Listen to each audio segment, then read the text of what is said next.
when you understand what they are and you can set targets for them, you understand why revenue changes, why it changed last month, and what to do about it to get it to where you want to go, right? Welcome to Clicks and Bricks Podcast.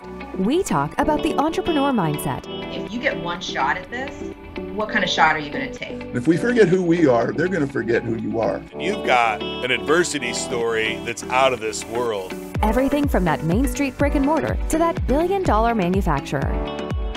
We all are. Moving on to the third struggle that you see with business owners on a regular basis. Yeah, so this is that chicken and egg catch-22 scenario with profit and cash. Again, I would like to pay myself more, but I can't because I don't have enough profit. However, I can't get more profit without having more cash to put in the business. I feel like I need to invest, right? And that's not always true because that ignores efficiency and profitability. But that's the challenge, because a lot of times it's just, this is where I'm at. I can't do anything, right? I just feel trapped. And usually that's because we do, like, a lot of times we'll see low gross and net profit will cause that, right? Because now you just don't have much room.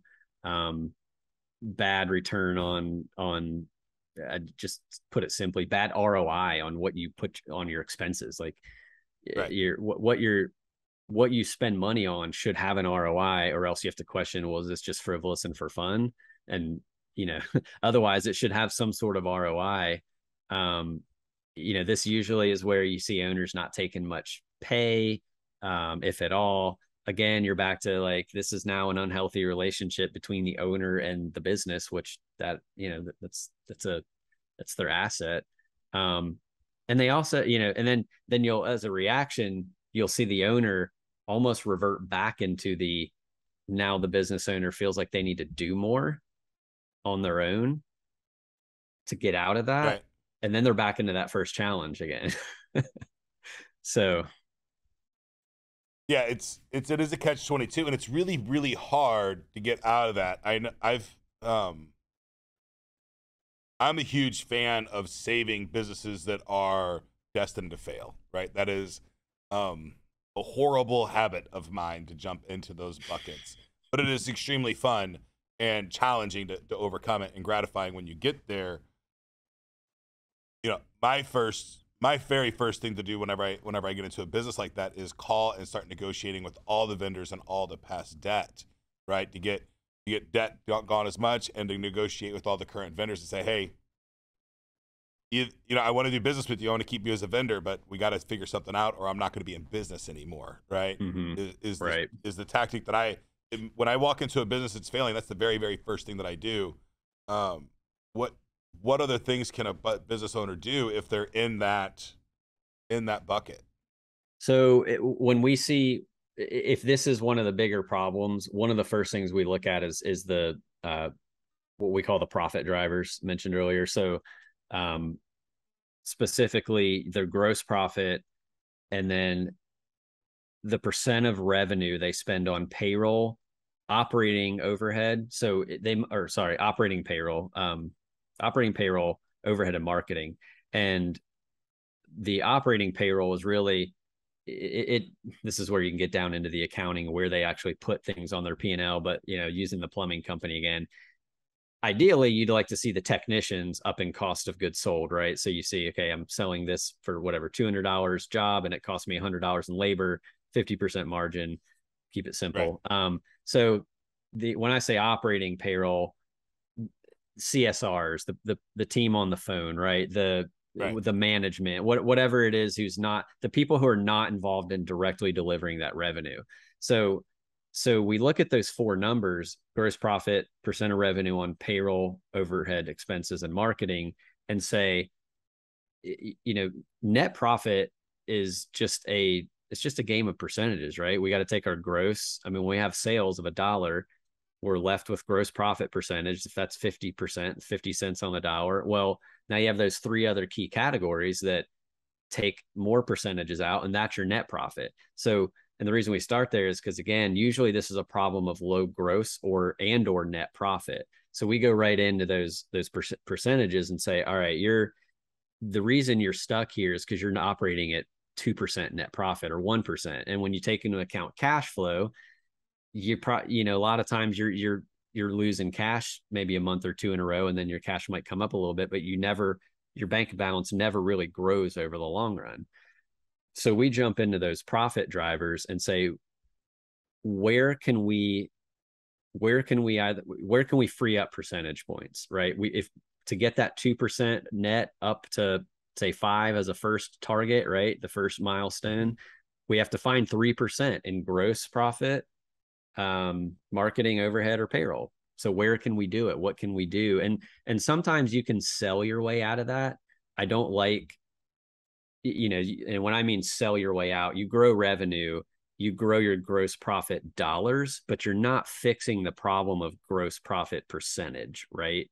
Right. You can be at, say, 20% gross profit, and yeah, that extra dollar of revenue comes with another 20 cents to pay your operating expenses, but you're not fixing the percentage, which is where, so you can grow net income a little bit, but that's not the best place to go fix it. It's usually what we find is, let's get in there and fix gross profit. And this is where we jump in as kind of strategic, right? Like we're advising, okay, let's is this best practice in place? Let's do this. Let's tear apart that process, or how do you handle pricing, or whatever it is, right?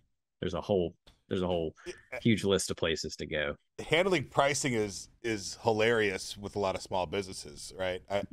I'm dealing with a guy right now that has a product that he sells for $600, and it costs him $300 to service it, and it costs him $200 to acquire a customer, right? And it's taking him 4 hours of his time. So I'm like, great, you make $25 an hour, if you're lucky, if nothing goes wrong, right? And talking with this client through this process, what is the hurdle, or do you see this as a hurdle with your clients of raising your prices? So I'm kind of chuckling here because we run into this all the time, and usually there's a hesitation in doing it, right? The initial fear, especially when the business is already in a place where they feel like, okay, things just aren't working well, we're not making a lot of money. The last thing they usually want to do is raise prices because they're afraid business will go away. Well, we actually have a calculator, a tool that we will show them. We'll pull up on our meeting and say, look, plug in their information using the revenue drivers that we track for them, but basically saying, okay, at this average transaction size, whatever your transaction is, and this gross profit that you're at, in your scenario, if you raise prices by X, you can lose Y percentage of your sales volume and still make the same gross profit dollars. And it's weird to say, well, we're not trying to make the same, but it's a way to kind of show them, hey, you might be able to lose. So if you're operating at, and these aren't the right numbers, but it's close. If you're at, say, 40% gross profit, or let's go lower, 30%, you might be able to lose 20% of your sales volume and make the exact same gross profit. Well, now think about the overhead that can go away, right? We're very careful. We're not going away, but have more resources to make more money. Exactly. It's either it can go away, or now you've just freed up. You're more efficient because you've just freed up effectively bandwidth and capacity in the operations of your business to handle more before you need to make another hire, need to get more software licenses, or need to buy that other truck, or whatever it is, right? So it just improves the efficiency, which falls straight down to your net profit. That just brought all those percentage points that are eaten up by payroll, marketing, and overhead down. When you can do a price increase, raise your gross profit just from the price increase, and all those other percentages go down, it falls straight to net profit pretty heavily. So we have that tool that we show them, and they're usually the response is usually, wow, that's okay, I feel a lot better about making that decision, which is, that's what we're here for, that we're trying to help them make better decisions for their business and get to a better place. Yes. I find with that particular topic, what a lot of people don't have, or a lot of small businesses don't have, and I hate the word funnel, but so I'll replace that with sales process, they don't really have a defined sales process. Like if I say, how do you get clients today?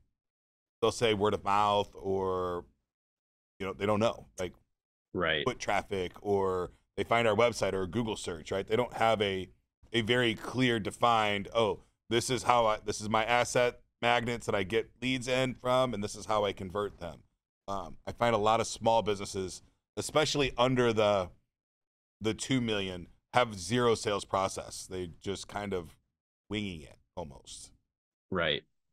I could not agree more. That, I mean, a lot of them, again, it's just as much as they're not really finance gurus or profit strategy gurus, they're usually not sales, process, because you do need a Right. process. That it's just like everything else you mentioned earlier, SOPs. You need a customer acquisition system, Yes. however that works. And a lot of times we'll see, especially if it's a service business, it's referrals, right? And they're like, well, we just get a lot of referrals. Well, that's great. That's a system, right? It is a Right. system. So But it's real one quick, system, and you can have hundreds if you want to, right? And the more yeah, systems you have in place, the more money you end up getting at the end of the day, assuming right. those systems work. In a measure.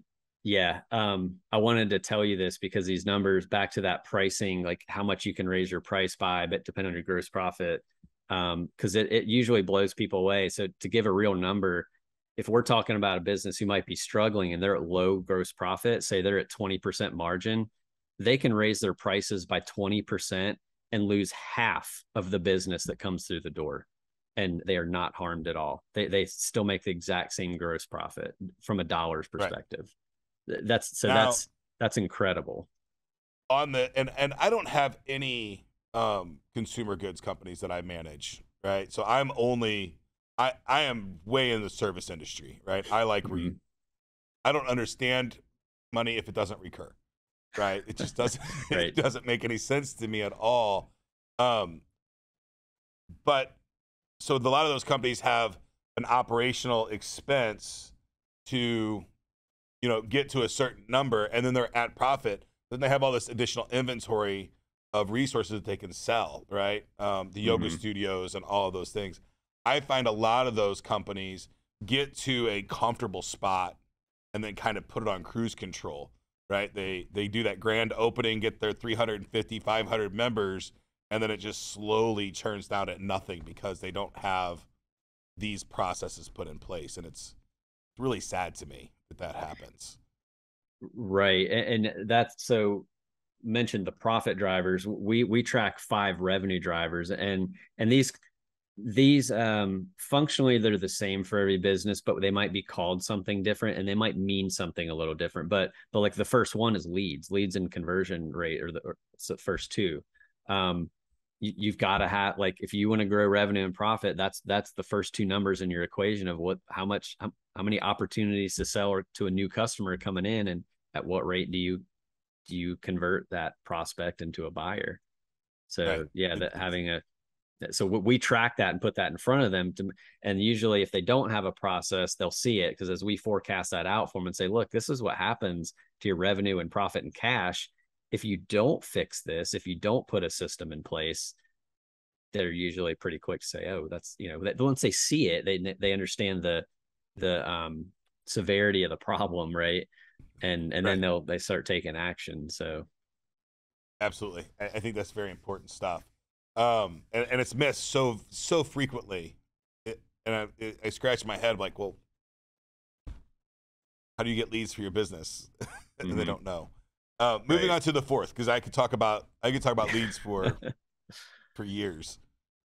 So the fourth one, this is when the owner just doesn't have a good way to know what's working and not working in their business, right? So bank account goes Lack of up. KPIs. Right. Lack of KPIs, and the how do you know if you're in this spot? It's it's usually they drive by the bank account. This is the biggest thing where we see business owners who drive their business by the bank account balance, because that's the only thing they know to look at. I'm bank pretty guilty of that. bank balance. Then bank balance goes up, cool, something good happened. Bank balance goes down, something bad happened, right? And what's weird is because of the way cash flow works, and this is companies who do have accounts receivable, accounts payable, maybe inventory, are more prone to this problem because the cash does not align with profit.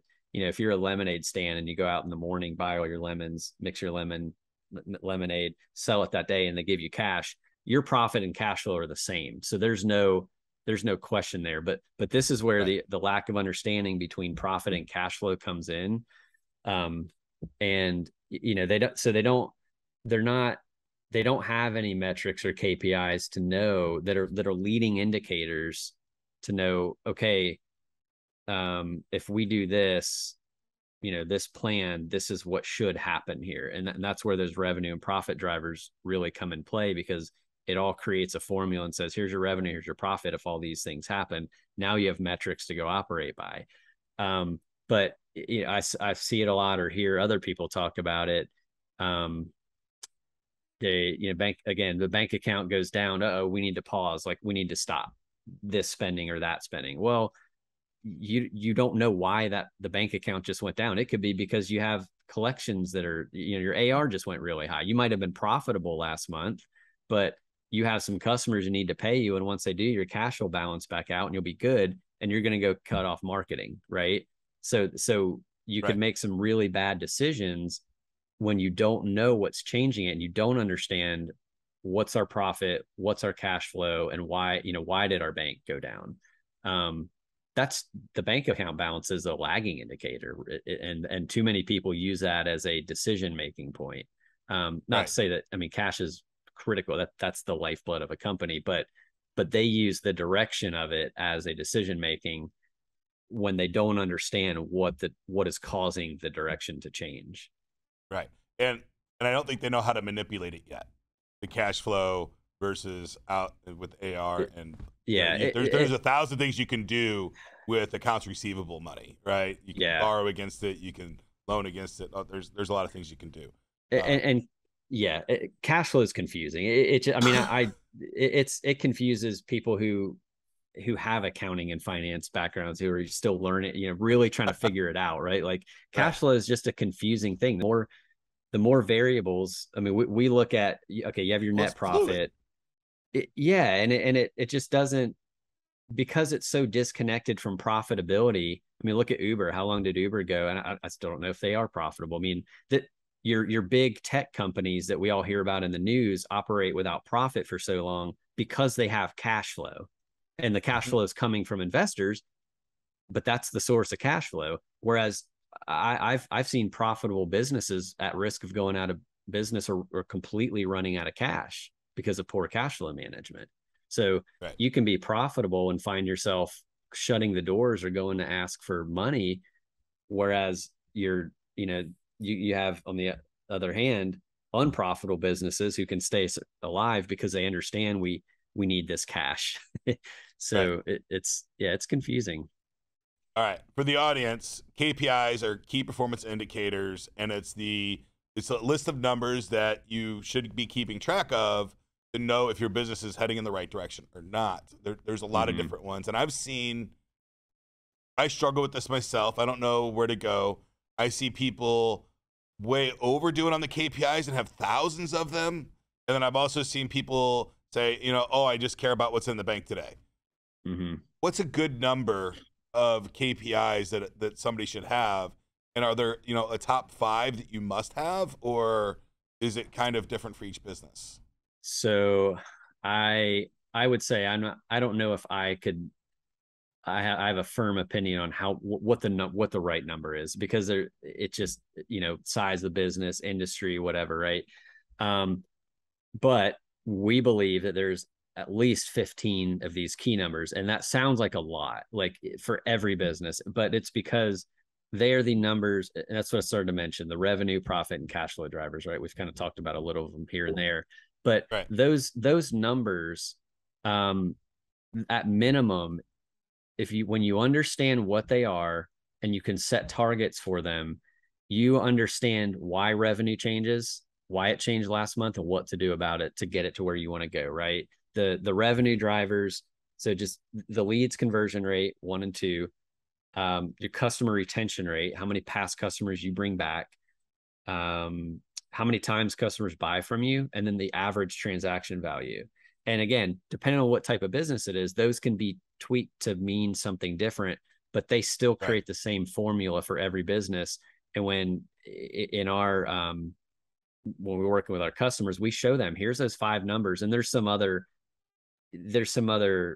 formulas in there, but those 5 numbers are the main variables to arrive at your revenue.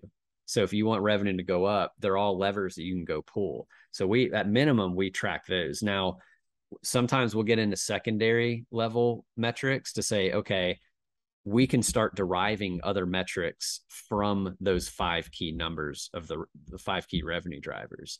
For example, we have a B2B client who they're in the consulting space, and they are able to come up with, here's our average customer value we need to see. So their account management team knows how much they need to make sure they're getting out of their account base on average, right? So if it was $50,000 average and they know this, okay, I'm going to get 40,000 here. Well, I need to go find 60 to make that up. So it makes it really clear for them, and they're all derived from the main drivers. So now we're getting metrics, we're getting vision alignment, we're getting goal alignment across the company, from leadership down, everybody's on the same page.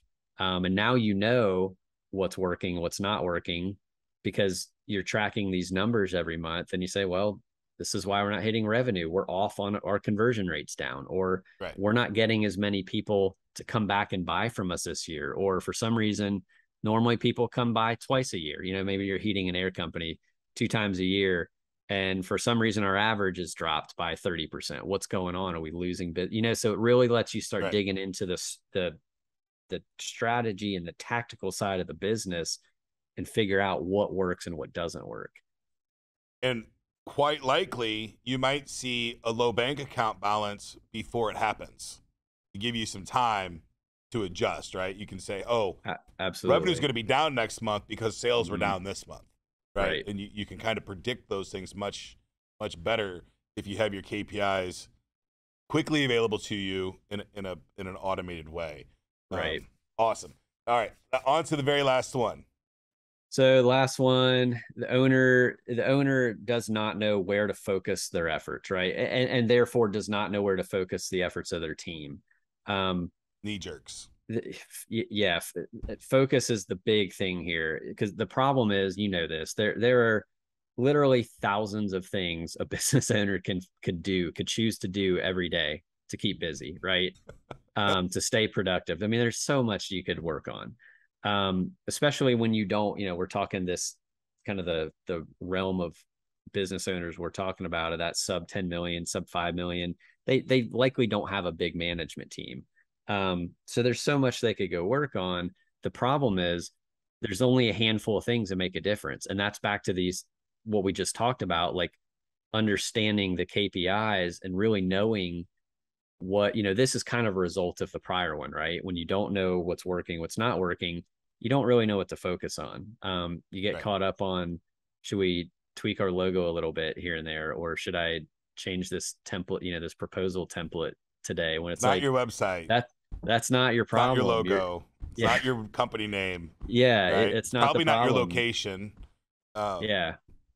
So they can't, so then they're just hoping it's whack-a-mole. They're just hoping they hit the right mole, and then that, again, the worst part is, if you do have a team, they don't know what to focus on. It's back to the floundering word comes up again. They're just out there. All right, I'm just doing tasks and hoping that we achieve our goals. Yep, absolutely. It's a huge problem. I fall into it a lot. I've seen big companies do it. I was part of a company, I'm not going to say any names or anything, that literally changed their back office 3 times in 1 year. Migrated their entire customer base because it didn't do X, Y, or Z, or because they got sold to something. And I'm like, guys, this is crazy. We're retraining our entire staff 3 times in a year, use a different back office for billing services, right? This is not the place to be focusing the efforts on But some people thought, oh, I can't do X, Y, or Z because the back office doesn't support it. Well, they could have automated it some other way and not retrain the entire staff 3 times in a year on a different back office solution, which Right. which just takes time, energy, and money, right? That's a huge undertaking to retrain the staff on how to open tickets in the system, how to put in new customers, all of those things. It's miserable. Mm-hmm. How does a business owner recognize that they're in that trap? Or do you think they just So, know it and they're just not admitting it? well, the best way to recognize it is having an understanding of those key numbers and those key drivers, right? Because then you're saying, okay, I understand these numbers, I know what I want them to be, and I know where they are. Now you're able to evaluate your priorities. If you're not doing that, I think the only way they're going to recognize it is when they just feel burnt out and like, okay, again, I'm playing whack-a-mole and nothing's happening. I have no points happen. I'm hitting these moles and no score, right? Right. They're all over the place. They're doing a million different things, and they're not seeing the results they want to see in their profit and cash flow. Right. And I'll talk a little bit of a caveat there. Not seeing results doesn't always mean not seeing money. I think getting at bats, getting the opportunity to write proposals, getting the opportunity to do those things, even if you're not closing the deals, is moving forward. You just got to start tweaking some of those things in that process to get those deals to close, right? So it's not always, oh, if I do A, B, and C, I'm going to get X, Y, and Z. Sometimes I'm going to do A, B, and C, and sometimes I'm going to get L, M, N, O, P. I'm trying to get to X, Y, Z, but it's one of the steps on the path, right? And then you just fix those little rungs as you go, and then eventually you have a well-oiled machine. That likes to break on you, and you got to go back and fix it and polish it and keep it running. But every company right now still needs people, and people tend to miscommunicate very easily. So that was an excellent point, because let's take those revenue drivers, for example, and keep the top 2 because they're easy. Leads, conversion rate, right? Okay, we're hitting our leads now. What's going on? I still don't have the revenue. So we're not seeing the profit. Well, maybe something broke in your conversion. Maybe you're getting the wrong leads. Maybe right. They're just not qualified. They're the wrong audience. Your definition of a lead is off. Maybe you need to reevaluate what you define as that if you're tracking it now. Right. Maybe your sale, maybe you lost your key salesperson, and then you just realize that, okay, nobody else can convert. So yeah, you're right. Like, but that understanding the relationship between all your KPIs, those key drivers is critical. And that we put it on one page. That's exactly why we put it on. I can print it on one piece of paper, the entire revenue, profit, and cash flow drivers to see from top to bottom. Okay, why are we off? We're good here. We're on target for leads. Well, it's because this is off. And now you can see, once you fix this, look at the impact. You're actually above target on leads. So look what's going to happen when you do fix your conversion rate. Whoa, we're blowing out our target on revenue, right? So they're all related. Yeah, exactly. So they're all related. And that's why it's back to knowing you've got to know where to focus to fix your problems. Yes, absolutely. Bruce, I think those are all very insightful problems, and I hope that we gave some business owners some things that they can do to, even if they don't hire you or another professional to help them with this, they can start implementing some of these things inside their business today. You have an offer to give to the audience today. Is that correct? I do. We Awesome. have a website. You can go to getprofit.help. It's super easy. Nice. Getprofit.help. It'll give you a download where the numbers we just talked about, the revenue, profit, and cash flow drivers, it'll explain what those are, what they mean, give you a workable template to figure out what those numbers are for you. Or even if you don't know what they are, to play with them, drop in numbers and you'll see, okay, if I do all these things for these metrics, here's my revenue, it'll flow over, here's my profit. And if you're feeling feeling froggy, you can jump over to the cash flow tab and see what you're, and play with that. Right. But yeah, I just tell people, like, get help. Don't struggle with this. If you find the right help, it's 10 to 100 fold in payoff, right? Like it's just not, it's not worth struggling. It's back to you started this business to have freedom of time, freedom of money. It just, part of adding to your overall enjoyment of life. Like it's not there's resources out there. I mean, we're one of them, but there's plenty of people out there that can help. And I just say, don't struggle, because again, if you get the right help, it's going to pay off enormously, right? Absolutely. Yeah. All right. Thank you so much for your time today, Bruce. I appreciate it. And I hope the audience, and I'm sure that they did, got a huge amount of benefit out of watching this show. Thank you so much. Yeah, I hope so. Thanks, Ken. Have a great day. Bye. That's it for today's show, folks. If you'd like to join my text line community, the number is 314-370-2871. All you have to do to join that text line is send me any question about business or technology. I'll do all the research, and I'll give you an absolutely free, totally unbiased answer. Get to work.